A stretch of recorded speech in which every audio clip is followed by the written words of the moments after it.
Bonjour, bienvenue sur ma chaîne et merci de m'écouter. J'espère que vous allez bien.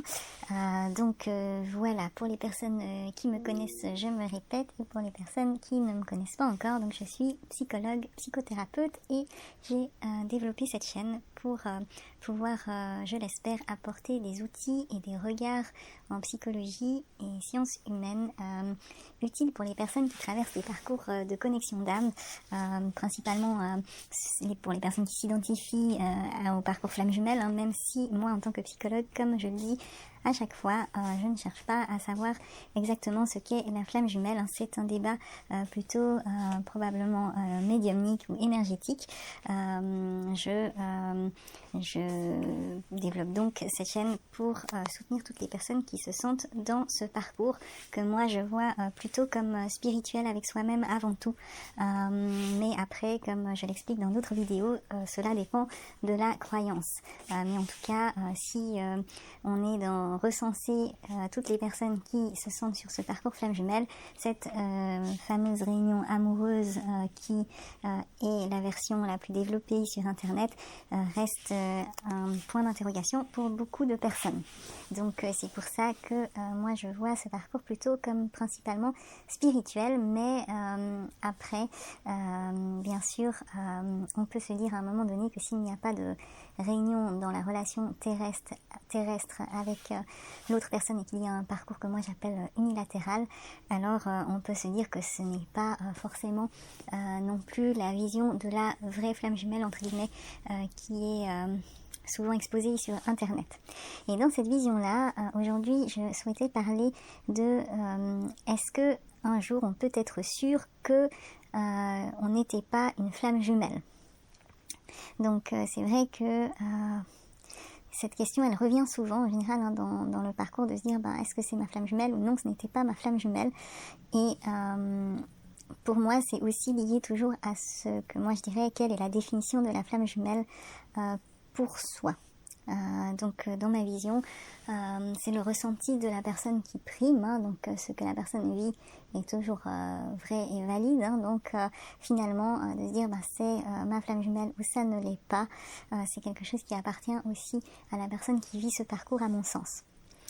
Donc comme je le dis, selon moi il y a différentes visions du parcours flamme jumelle, mais pour moi le tronc commun, on va dire, c'est que la flamme jumelle amène, la rencontre de sa flamme jumelle amène vers une réunion intérieure, et donc une réunion intérieure avec soi-même avant tout. Et puis ensuite après, il y aura des personnes qui vont parler de relations incarnées sur la Terre, et que la réunion peut être dans certaines relations incarnées sur la Terre, et d'autres vont parler vraiment de réunion vers une relation amoureuse incarnée et stable.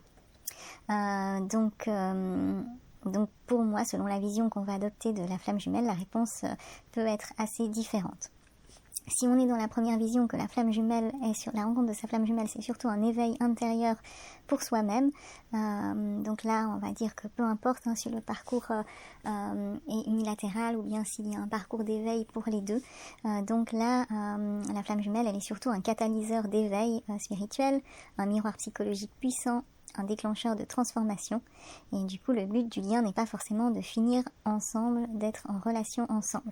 Là le but de ce parcours est d'éveiller l'amour de soi, la conscience de ses blessures, la maturité émotionnelle. Dans cette vision, même si l'autre disparaît de ta vie, donc ce qu'on appelle la vie terrestre, le parcours peut continuer. Donc par exemple, là, pour identifier ce parcours, on va plutôt se demander qu'est-ce que ce lien a changé en moi. Ai-je compris mes blessures d'abandon, de rejet, d'attachement? Ai-je appris à poser des limites? Ai-je commencé à me respecter davantage? Si la relation t'a amené vers plus de conscience, elle a déjà joué un rôle transformateur. Dans cette vision, pour moi, ça semble difficile de se dire que ce n'était pas une flamme jumelle, parce que finalement, l'expérience de cette rencontre garde un sens intérieur. Donc, on n'est pas, on n'est pas forcé, entre guillemets, de se dire qu'on n'était pas une flamme jumelle. Quelque part, comme je dis, c'est une question de lecture personnelle, alors chaque personne va croire ou nommer cette relation comme il ou elle le souhaite, mais dans cette vision-là de la flamme jumelle, en tout cas, toute rencontre qui amène vers cet éveil intérieur correspond à une flamme jumelle, et on peut se dire alors qu'on était bien une flamme jumelle dans un sens, en tout cas. Si par contre dans la deuxième version la flamme jumelle amène à une union incarnée, et donc la plus commune c'est l'union incarnée sur la terre en tant que relation amoureuse stable, alors là la flamme jumelle elle implique une reconnaissance mutuelle, un parcours évolutif des deux côtés et une transformation bilatérale et potentiellement une réunion amoureuse. Donc généralement on va jusqu'à la réunion amoureuse dans cette vie.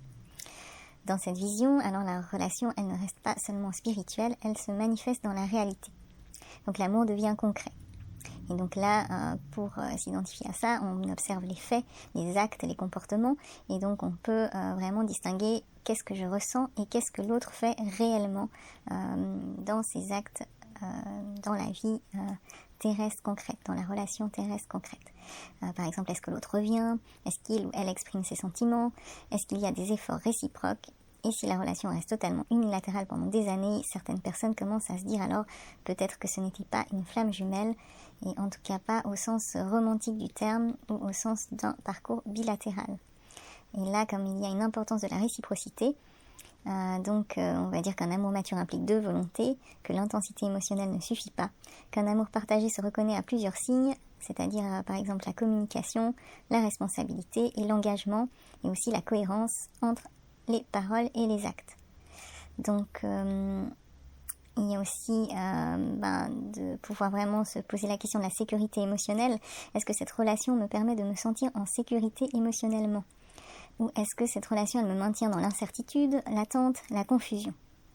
Donc là, ça peut être intéressant de se poser ces questions-là pour se dire est-ce que dans ma relation réelle, terrestre, cette relation m'épanouit? Alors c'est vrai qu'en général, dans cette vision de la flamme jumelle, où il y a réunion terrestre dans cette vie, ça amène souvent un besoin de certitude et de se dire alors oui c'était ma flamme jumelle ou non ça n'en était pas une. Et donc c'est là où c'est au fil du parcours qu'on dit qu'on saura si la personne est notre flamme jumelle vraiment ou pas. Et donc c'est vrai que ce besoin de certitude, il vient souvent de la peur de s'être trompé, de la peur d'avoir perdu du temps, de la difficulté à accepter la fin d'une histoire quelque part. Donc c'est vrai qu'il y a des expériences humaines qu'on ne peut pas juste classer facilement. Donc c'est sûr que c'est aussi en soi une expérience valide et importante à reconnaître qu'il y a des liens, des relations d'amour au sens large du terme qui sont moins faciles à classer que d'autres. Mais du coup c'est vrai que là dans cette vision-là, la question de est-ce que c'était vraiment ma flamme jumelle peut entrer en jeu. Et donc si c'est pour que ça amène de l'incertitude, ce n'est pas positif, mais par contre comme je le développe dans une autre vidéo, ça peut être aussi important de se dire quand même si une relation, enfin si un lien ne me nourrit pas dans ma relation terrestre, ma relation réelle, la relation que je vis concrètement maintenant, alors à un moment donné, peut-être que de conclure aussi que ce n'est pas sa flamme jumelle, si ça maintient dans l'attente, là, on peut se dire à un moment donné, voilà, ce n'est pas ma flamme jumelle quand cette relation, elle ne m'épanouit pas. Donc voilà, pour moi, en tout cas, ce que je voulais conclure, c'est surtout que cette idée de est-ce qu'on peut vraiment savoir à un moment donné que ce n'est pas sa flamme jumelle, ça dépend aussi de la vision de la flamme jumelle que l'on adopte. Donc dans la vision de la réunion intérieure, en tout cas que c'est une rencontre qui mène à la réunion intérieure, que le parcours soit unilatéral ou bilatéral, il est presque impossible d'être vraiment amené à se dire que ce n'était pas une flamme jumelle, à moins que vraiment ce soit ce qu'on a envie de retirer comme mot lui-même. Mais en tout cas, dans cette vision-là, on est dans une vision plus large de cette étiquette, entre guillemets, de flamme jumelle.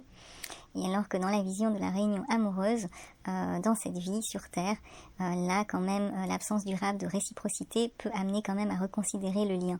Et c'est dans ce sens-là, je pense qu'il y a pas mal de médiums qui vont dire, ben voilà, soit je ne suis finalement pas flamme jumelle, ou d'autres personnes qui vont dire, voilà, il y a des personnes qui se croient flamme jumelle, mais qui ne le sont pas réellement. Mais tout ça, comme je le dis, c'est pour moi un débat selon la définition qu'on a de cette flamme jumelle et quelque part en tout cas le parcours qui est traversé, ce parcours de vie traversé reste vrai quelle que soit l'étiquette qu'on pose sur cette rencontre et sur le parcours de vie qu'on fait soi-même. Donc voilà, c'était un petit peu pour parler de cette question et amener toujours du débat, de la réflexion sur ces questions qu'on peut se poser pendant ce parcours. J'espère que ça pourra aider à traverser certains moments de ce parcours avec une vision différente, puisque c'est un parcours selon moi qui amène toujours à remettre en question nos représentations du monde, des relations. N'hésitez pas en tout cas à commenter, à donner vos avis, vos expériences, toujours de manière constructive et bienveillante pour pouvoir s'entraider dans les parcours de connexion d'âme que les personnes peuvent traverser. Et puis merci de soutenir ma chaîne en vous abonnant, en likant et en partageant. Merci.